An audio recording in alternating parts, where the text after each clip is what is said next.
I want to ask you about some substances and get your thoughts on these. I'm going to list maybe 5 or 6 of them, and I'd love for you to tell me the real truth according to you. Alcohol. We touched on it before. Like you said, for 20 years, people would bring up the study that a glass of wine was good for you every single day. I'm in Britain, where it's literally part of the fabric of society, where it's being pushed on you left, right, and center. Does the alcohol belong in the human body, and how do you tell people that? It's a lie. The American Cancer Society, they used to get funding from the alcohol industry. The American Cancer Society came out in 2021 against any alcohol because they said any alcohol increases your risk for 7 different types of cancer.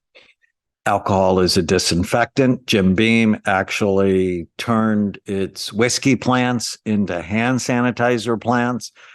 Why would you put a disinfectant in your body? Alcohol is responsible for so much in the way of suffering, I see, as a psychiatrist. Plus, it prematurely ages your brain. I'm not a fan of anything that takes control out of your mind. I don't want anything controlling me. Plus, it tastes terrible. Anything, because it's poison. And you have to, I have to get used to it, or I have to put sugar and salt with it. It's like, no, it's poison. Why does my wife put alcohol on your skin before she gives you a shot? Because it kills the bugs. How many bugs do you have in your gut? 100 trillion. You're really going to disrupt your microbiome, the 5 pounds of bugs you have in your body, by drinking alcohol. It's just a bad idea. Yeah, I mean, if you look at the A&E, which is kind of our emergency room statistics in Britain, and like all the death and destruction that happens from drunk driving to just the behavior people have when they're on it. I mean, it's. But they always say alcohol and drugs, but alcohol is it's the most dangerous drug on the planet and always has been, right? Pretty much. Absolutely.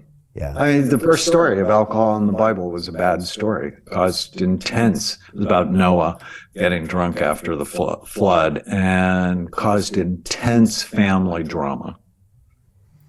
Yeah.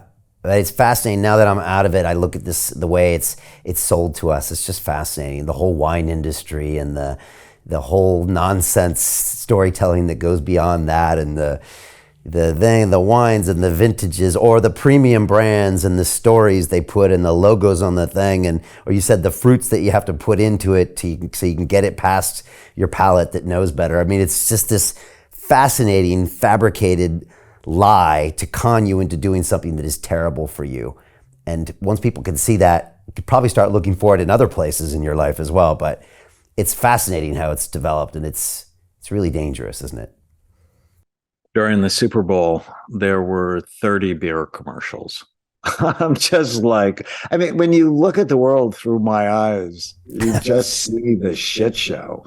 And you wonder, if people's eyes aren't open, how they survive.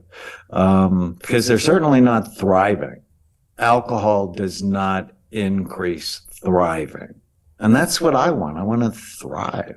So Jim Rickards has just recorded a video that's not available to anyone in the public, and he's going to be talking about how this upcoming recession is going to be fast, it's going to be bloody, it's going to be nasty. But at the same time, he's going to show you how you can position yourself to profit from all of this chaos.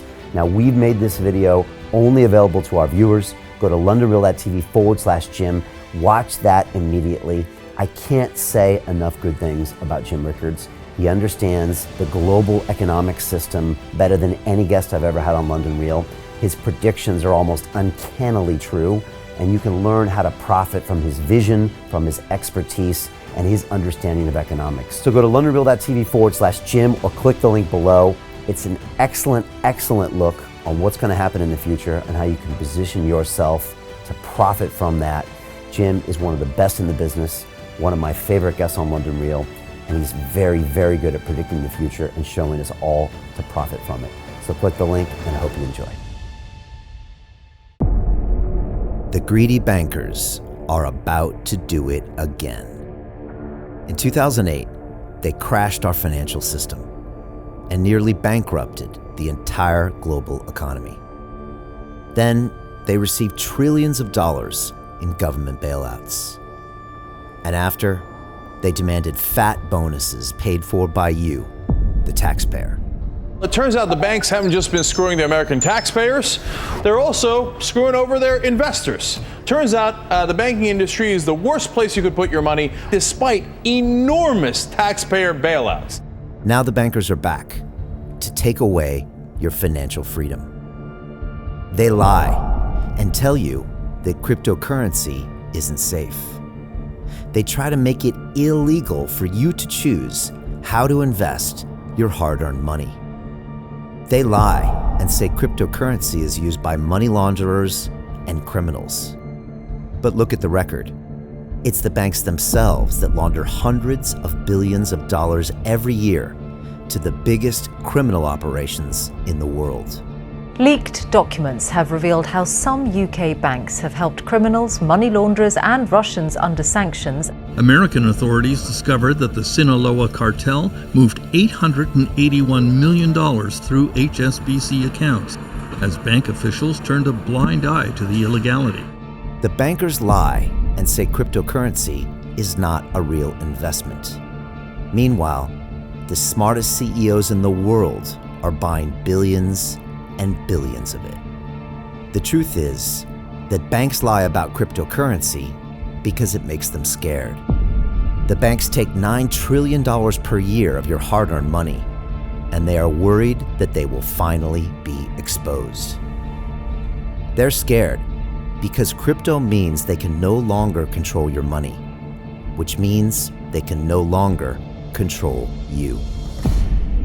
They are scared because you might actually understand your money and intelligently decide what to do with it. Now is the time for us to come together, fight back, and take control. It's time to educate ourselves, our families, and our communities. Because financial education means financial freedom. We know that cryptocurrencies will help us build the new decentralized financial system of the future. A banking system that is of the people, by the people, and for the people. A banking system where access to finance is a fundamental human right. A banking system that is free and fair and welcomes all humans on this earth. The DeFi revolution is happening. We, the people, can no longer be fooled. We choose to take control of our finances. We choose to take control of our freedom. We choose to take control of our future. Join us, and let's take back our financial freedom forever.